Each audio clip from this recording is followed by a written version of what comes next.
नमस्कार। आकाशवाणी देहरादून से प्रस्तुत हैं प्रादेशिक समाचार। पहले मुख्य समाचार। मुख्यमंत्री पुष्कर सिंह धामी ने कहा, सरकार राज्य में पर्यटन को बढ़ावा देने के लिए प्रयासरत है। उधम सिंह नगर के खुरपिया फार्म में निर्माणाधीन एम्स सैटेलाइट सेंटर का निर्माण कार्य वर्ष 2025 तक पूरा कर लिया जाएगा। सरकार ने प्रदेश के स्कूलों में लंबे समय से अनुपस्थित चल रहे शिक्षकों की अनिवार्य सेवानिवृत्ति के लिए स्क्रीनिंग कमेटी गठित की। और भारत कजाकिस्तान संयुक्त सैन्य अभ्यास काजिंद 2024 का 8वां संस्करण चमोली जिले के औली स्थित सूर्य विदेश प्रशिक्षण नोड में संपन्न हुआ।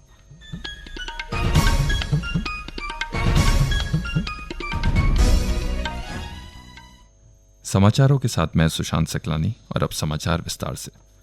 मुख्यमंत्री पुष्कर सिंह धामी ने कहा कि सरकार राज्य में पर्यटन को बढ़ावा देने के लिए काम कर रही है। चंपावत जिले के सीमांत क्षेत्र तामली में आयोजित दशहरा महोत्सव को संबोधित करते हुए मुख्यमंत्री ने कहा कि सरकार राज्यों में मेलों, त्योहारों और लोक कलाओं को संरक्षित करने के लिए प्रयास कर रही है। उन्होंने कहा कि इस तरह के आयोजन हमें अपनी जड़ों से जोड़ते हैं और अपने रीति रिवाजों से परिचित कराते हैं। श्री धामी ने कहा कि तामली में बागवानी की अपार संभावनाओं को देखते हुए इस क्षेत्र को आदर्श बनाना सरकार का लक्ष्य है। इस अवसर पर मुख्यमंत्री ने विधायक निधि से तामली रूपाली गाड़ सड़क निर्माण के लिए 15 लाख रुपए देने की घोषणा की। इसके साथ ही उन्होंने कहा कि चंपावत जिले में चल रही सभी योजनाएं जल्द ही धरातल पर लागू की जाएंगी। इस मौके पर श्री धामी ने कहा कि प्रदेश में जमीन और लव जिहाद करने वालों के खिलाफ सख्त कार्रवाई की जाएगी। क्योंकि उत्तराखंड देवभूमि है, यहाँ सब एक दूसरे के साथ मिलजुल कर रहते हैं, लेकिन उत्तराखंड के अंदर धर्मांतरण नहीं चलेगा, उत्तराखंड के अंदर अतिक्रमण नहीं चलेगा, उत्तराखंड के अंदर लैंड जिहाद नहीं चलेगा। उत्तराखंड के अंदर आप देख रहे होंगे अखबारों में कुछ लोग थूक जिहाद कर रहे हैं, ये थूक जिहाद भी नहीं चलेगा। उनके समाज के लोगों को आगे आना चाहिए, जो पढ़े लिखे लोग हैं उनको आगे आकर जो भी खराब चीज है उसको रोकने के लिए कहना चाहिए। जो गलत चीज है वो कहीं बर्दाश्त नहीं होगी और देवभूमि उत्तराखंड में किसी कीमत पर ही बर्दाश्त नहीं होगी। उत्तराखंड को आगे बढ़ाने के लिए हम लगातार काम कर रहे हैं। भाइयों बहनों, अनेक ऐसे निर्णय ले रहे हैं जो निर्णय हमारे कुछ कठोर है, लेकिन उत्तराखंड राज्य के लिए जो जरूरी है।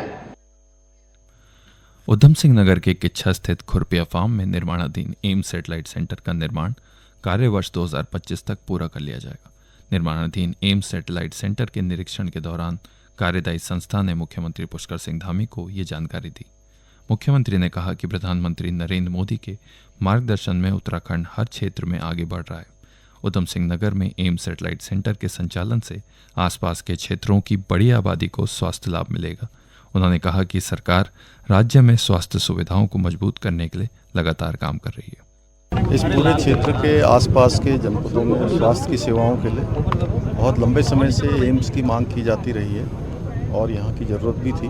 माननीय प्रधानमंत्री आदरणीय मोदी जी से हम सब लोगों ने निवेदन किया कि एक एम्स हमारे यहाँ पर खुलना चाहिए इस पूरे क्षेत्र के लिए। उन्होंने हम सब की मांग को बहुत गंभीरता से लिया और एक एम्स हमको यहाँ पर स्वीकृत हुआ, जिसका काम बहुत तेजी से चल रहा है। कार्यदायी संस्था ने बताया कि राष्ट्रीय प्रबंधन प्राधिकरण के मानकों के अनुसार 351 करोड़ रुपए की लागत से 100 एकड़ भूमि में 280 बेड का प्री फैब्रिकेटेड अस्पताल बनाया जा रहा है, जिसमें अत्याधुनिक सुविधाओं से लैस ICU, OPD, IPD, nursing hostel और आवासीय भवनों का निर्माण किया जाएगा। उत्तर प्रदेश सिंचाई विभाग की ओर से हरिद्वार के रुड़की स्थित गंग नहर को सफाई और मरम्मत के लिए 20 दिन के लिए बंद किया गया। हर की पैड़ी पर गंगा जल नहीं होने से श्रद्धालु निराश होकर वापस लौट रहे हैं। श्रद्धालुओं की परेशानी को देखते हुए हर की पैड़ी के प्रबंधकारिणी संस्था गंगा सभा के पदाधिकारियों ने प्रशासन से जल्द पर्याप्त जल उपलब्ध कराने की मांग की। इस पर संबंधित अधिकारियों का कहना है कि हर की पैड़ी में लगातार 200 क्यूसेक पानी छोड़ा जाएगा ताकि तीर्थ यात्रियों को किसी तरह की परेशानी न हो। ये समाचार आकाशवाणी देहरादून से प्रसारित किए जा रहे हैं। शिक्षा विभाग ने प्रदेश के स्कूलों में लंबे समय से अनुपस्थित चल रहे शिक्षकों की अनिवार्य सेवानिवृत्ति के लिए स्क्रीनिंग कमेटी गठित की है। उत्तराखंड माध्यमिक शिक्षा निदेशक लीलाधर व्यास ने यह जानकारी दी। उन्होंने बताया कि इसके लिए सभी जिलों के मुख्य शिक्षा अधिकारियों और मंडलीय अपर निदेशकों को कार्रवाई के निर्देश दिए गए। उन्होंने बताया कि स्क्रीनिंग कमेटी 50 वर्ष से अधिक आयु के शिक्षकों और कार्मिकों की कार्य क्षमता का आकलन कर रही है, जिसके आधार पर अनिवार्य सेवानिवृत्ति को अंतिम रूप दिया जाएगा। इसमें स्क्रीनिंग कमेटी का गठन हो चुका है और वो 50 वर्ष से ऊपर के जो कार्मिक हैं उनकी स्क्रीनिंग हो रही है, उनकी सेवा अभिलेख देखे जा रहे हैं, उनकी कार्य क्षमता को देखा जा रहा है, उसका आकलन किया जा रहा है और उसके आधार पर जो स्क्रीनिंग कमेटी है वो निर्णय लेगी और उसी आधार पर अनिवार्य सेवानिवृत्ति को अंतिम रूप दिया जाएगा। भारत कजाकिस्तान संयुक्त सैन्य अभ्यास काजिंद 2024 का 8वां संस्करण आज चमोली जिले के औली स्थित सूर्य विदेश प्रशिक्षण नोड में संपन्न हुआ। यह अभ्यास 30 सितंबर से 13 अक्टूबर 2024 तक आयोजित किया गया। संयुक्त अभ्यास के समापन समारोह में कजाकिस्तान सेना के उप प्रमुख कर्नल डी खमितोव, कजाकिस्तान सेना के दक्षिणी कमान के क्षेत्रीय बल कमांडर कर्नल नुरलान करीबियेव और brigadier Upinder Pal Singh, commander 116 infantry brigade ने भाग लिया। काजिंद अभ्यास भारत अभ्यास और कजाकिस्तान में वैकल्पिक रूप से आयोजित एक वार्षिक प्रशिक्षण कार्यक्रम है। 120 कर्मियों वाली भारतीय टुकड़ी का प्रतिनिधित्व मुख्य रूप से कुमाऊं रेजिमेंट के एक बटालियन और भारतीय वायुसेना के अलावा अन्य सेवाओं के कर्मियों द्वारा किया गया।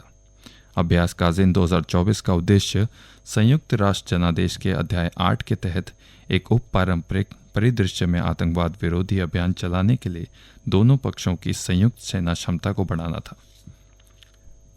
केंद्रीय सड़क परिवहन एवं राजमार्ग राज्य मंत्री अजय टम्टा ने आज अल्मोड़ा के क्वारब में राष्ट्रीय मार्ग 109 का निरीक्षण किया। क्वारब में लगातार मलबा आने से सड़क बाधित हो रही है। उन्होंने टीएचडीसी के भूगर्भ वैज्ञानिकों के साथ से भी जानकारी प्राप्त की और संबंधित अधिकारियों को मार्ग के ट्रीटमेंट तथा स्थायी समाधान के लिए जल्द डीपीआर तैयार करने को कहा। जिलाधिकारी आलोक कुमार पांडे ने कहा कि सड़क के स्थायी समाधान के लिए जिला प्रशासन लगातार प्रयास कर रहा है। गौरतलब है कि सड़क बंद होने से कुमाऊं की 3 जिलों की यातायात प्रभावित हुई। उत्तर प्रदेश के मुख्यमंत्री योगी आदित्यनाथ ने देहरादून के जौलीग्रांट स्थित हिमालयन अस्पताल में भर्ती अपनी मां सावित्री देवी से मुलाकात की और उनका हालचाल जाना। अस्पताल में भर्ती उनकी माता को लेकर हिमालयन अस्पताल के डायरेक्टर डॉक्टर हेमचंद ने बताया कि मुख्यमंत्री योगी की माता पिछले 5 दिनों से अस्पताल में भर्ती हैं, जिनकी आंख में परेशानी होने की वजह से उनका उपचार चल रहा है। हरिद्वार में डेंगू का खतरा बना हुआ है। अब तक 17 मरीजों में डेंगू की पुष्टि हो चुकी है। डेंगू के बढ़ते मामले को देखते हुए स्वास्थ्य विभाग पूरी तरह सतर्क हो गया है। विभाग ने लोगों से अपने आसपास स्वच्छता बनाए रखने और गंदगी न करने की अपील की है। देहरादून शहर में जाम की समस्या से निजात दिलाने के लिए जिला प्रशासन पार्किंग सुविधा बढ़ाने के लिए प्रयासरत है। इसके मद्देनजर 2 स्वचालित और एक सामान्य पार्किंग तैयार की जा रही है। ये पार्किंग स्थल अगले 4 महीने में बनकर तैयार हो जाएंगे और वाहन सुरक्षा के लिए आधुनिक तकनीक से लैस होंगी। जिलाधिकारी सविन बंसल ने पार्किंग निर्माण की जिम्मेदारी ग्रामीण निर्माण विभाग को सौंपी है। हरिद्वार के चंडीघाट के पास झोपड़ियों में आग लगने की खबर है। 1 दर्जन से ज्यादा झोपड़ियों में आग लगने की चपेट से उनमें रखा सामान जलकर राख हो गया। आग में कोई जनहानि नहीं हुई। दमकल की 3 गाड़ियों ने करीब 2 घंटे की मशक्कत के बाद आग पर काबू पाया। प्राप्त जानकारी के अनुसार एक झोपड़ी में चूल्हे पर रखा खाना बनाए जाने से दौरान ये घटना घटी। अंत में मुख्य समाचार एक बार फिर।